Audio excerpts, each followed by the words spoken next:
one of the reasons I'm really thankful to be selected is that there were other members of Mother Bethel who also had other really engaging ideas and topics to talk about, right? Which is also one of the reasons I wanted to encourage people to come by, because there's so many people that are passionate about trying to share their perspectives around the legacy of Richard Allen and the church, and just Black history in general.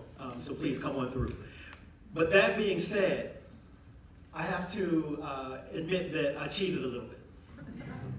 Because the organizers asked us to pick a single document and talk about it, but as you can see, I kind of merged some things together because I think they do a better job of telling the story of what the overall conference is about when we talk about declarations of independence. And so you'll see my title is Richard Allen's Deed and Will as Declarations of Freedom. And I'll say that's because, and I'll tell you, tell them what you're going to tell them, then you tell them, then you tell them what you told them.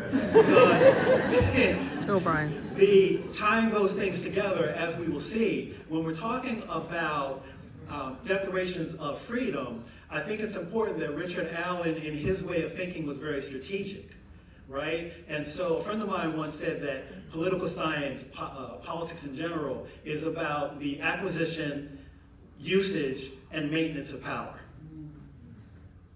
And so I think Richard Allen would look at that and say, land is important, but how do we defend it?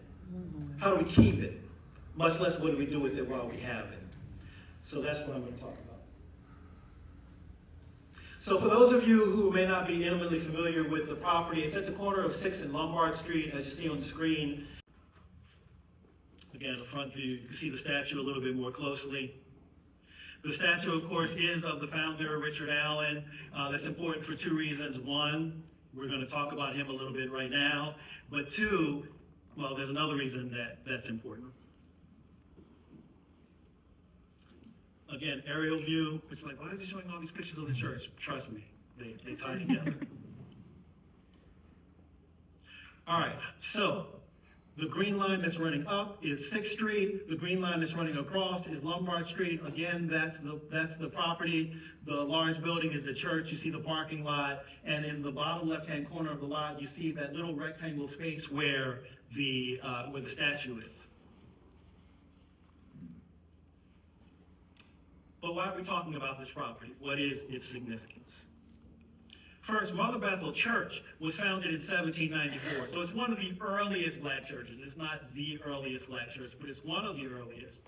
But of significance, it is the founding church of the African Methodist Episcopal AME denomination, which occurred in 1816. So the church itself opened 1794. The denomination was formed in 1816, and we'll talk about that in a moment as well.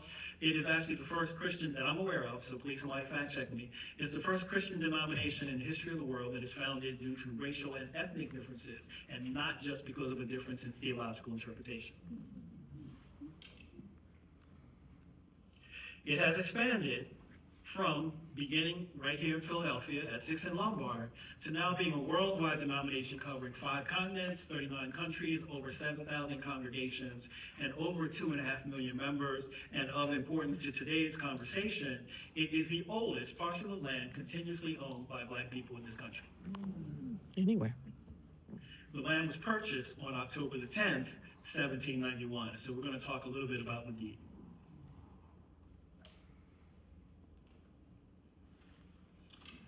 So the church, the denomination, the historic ownership, all begins with a humble line from a simple deed.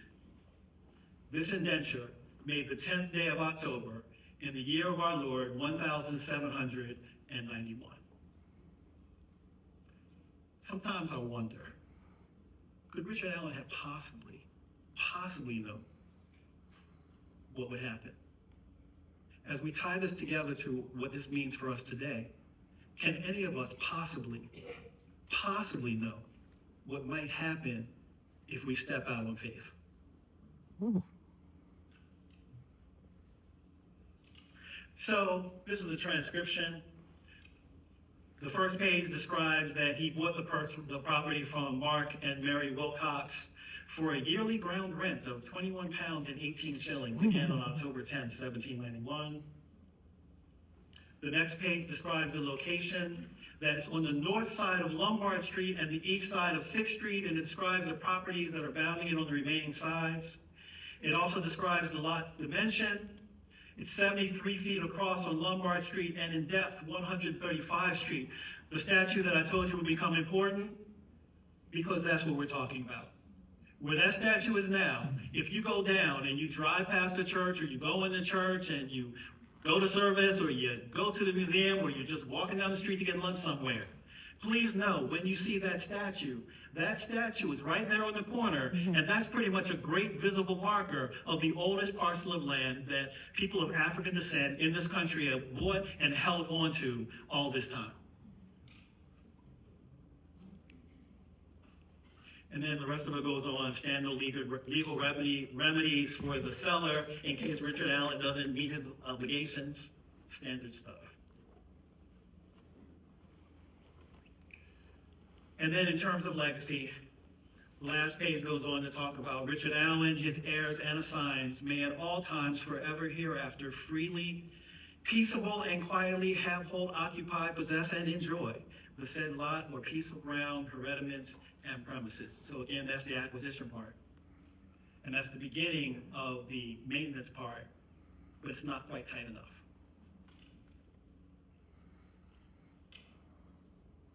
As you can see, over the years, Richard Allen and the church itself went on and compiled more lots to expand the footprint. In the packet, again, I cheated a little bit. This is actually a copy of an indenture for one of the associated lots. So this is not for the lot. This is for one of the adjacent lots that was used as part of the expansion. This is another example of another lot. And so again, part of the story is for Richard Allen, land really was about something more than just, hey, I got some property, right? It's a way of building wealth. It's a way of consolidating areas that you can control. And so the importance of ownership, so I want to slow up a little bit and just sort of give a little bit of backstory. So for those of you who may not be familiar with Richard Allen and the founding of the church and sort of his place in history and his role, Richard Allen, for a lot of the Dr. King and Abernathy and Young and that whole crew during the 1960s, they looked back on the things that Richard Allen and his main organizing partner, Absalom Jones, and other folks were doing at the time. And looked at them as the model for what could be done in the 1960s. And so in 1787, there were a number of black people that were worshiping at a predominantly white Methodist church, sort of at the foot of what is now the Ben Franklin Bridge, at St. George's. And in large part because of Reverend Allen, the membership had started to grow, to the point where they actually had to expand the church. They built a balcony, woohoo, that's great. Unfortunately, and again, we're connecting this to contemporary times, unfortunately, and we mentioned the 1960s, and we all know the Montgomery bus boycott, unfortunately, there is a habit in the United States that too often, some black people are good, too many is a problem.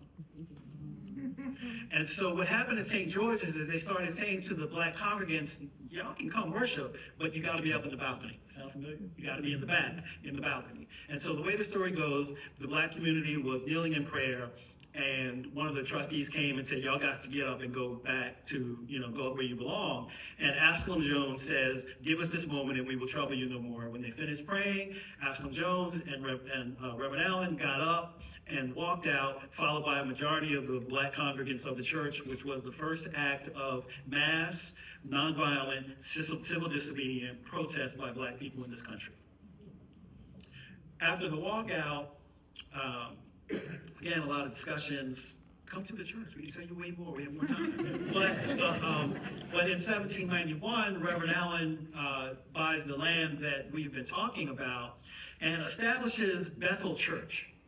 And so in establishing Bethel Church, as you see, in 1794, the church itself is dedicated and open, but right in the middle, there's something just labeled the Methodist backlash. So again, you have to think what was going on at the time where the Methodists did not want to allow this independent institution that had just broken away to establish themselves and become really rooted as an independent institution. And so there were a lot of back and forth and a lot of the stories about the things that they tried to do. I will argue the reason that Reverend Allen and the congregants were able to fight back against that is because they owned the land. So again, this whole thing is land is a declaration of independence and a source of power, which is the acquisition, use, and maintenance of power. That's what land becomes in this context. And so to finally resolve this, they had to go to the state Supreme Court twice. Think about that. And in 1816, they were finally granted their official, formal, legal independence. And so later on, just shortly thereafter, Reverend Allen invited several ministers from nearby churches in the Mid-Atlantic region to come together to form the AME denomination in April of 1816, which, as I mentioned, is now worldwide. But even during that time, what did that land allow the people at the time to do, the church and the church members allow them to do? First of all, religious services, very clear. It's a church, right? But how do we hold those services? What is the message that we are preaching? How do we connect the script and the text and the text to the experiences that Black people, both free and enslaved, were going through at the time? Having your space allows you to talk the way that you want to. The space was also a place for job training and economic development. Again, there are stories about that where they were trying to train people to have trades. General movement building, right? Not even just in the church, but just how does the church become a focal point in an organizing space and a support for all the various efforts that Black folks and white folks of goodwill are trying to do to make some real movement in the country at the time. Political organizing, again, is separate from movement building.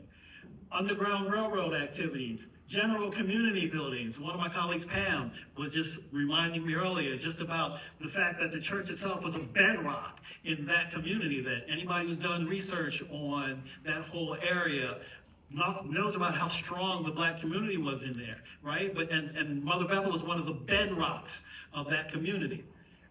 Social gatherings, didn't even mention, the AME as a denomination has, so now I mentioned Pam, how many HBCUs? 11. 11 HBCUs. Brian, can you tell them what the A stands for? Excuse me? What the A in AME stands for? Sorry, A is African Methodist Episcopal Denomination. Thank you. So again, the importance of ownership, and let me just begin to wrap up. So this is a copy of the will. He writes his will in July of 1830 and passes away March 26, 1831. In the will, a lot of things happen. He makes sure his wife has property. He makes sure his kids have property and resources and everything. He takes care of his family. But he also says, I, Richard Allen of the city of Philadelphia, being weak in body, but of sound and disposing mind and memory, do make and declare this to be my last will and testament. And in it, he says, after the decease of my said wife, Sarah, I give and devise the lot of ground and improvements thereon situated on 6th Street near Lombard, now occupied as the African Methodist Episcopal Church, unto the trustees of the said church and their successors forever for the use of the African Methodist Episcopal Church. If you pass something on to individuals, 2 or 3 generations down the road, let's be real. Right? How many Black people in the room have relatives that own property, Sag Harbor or something, right? And now the current generation is like, well, I don't have any need for it. Let's sell it. He was like, that's not going to happen. So I'll end by saying this. Reverend Allen's numerous writings, sermons, letters, books, and accounts hold several thoughts that bear directly on today's discussion, which, by the way, I did want to say, in terms of today, one of the lessons that I draw from his story is sort of this example, again, the idea of not just acquiring something, but being able to protect it and to maintain it. I do think that's a critical lesson for us today, right? So whether it's resources like real estate, or whether it's rights like voting rights, or like trying to define what citizenship is, or trying to define who has rights to say what's going on with your own body. In addition to getting rights, we need to actually really think about how we go about protecting those rights. Because to me, that's one of the lessons of what's going on right now, right?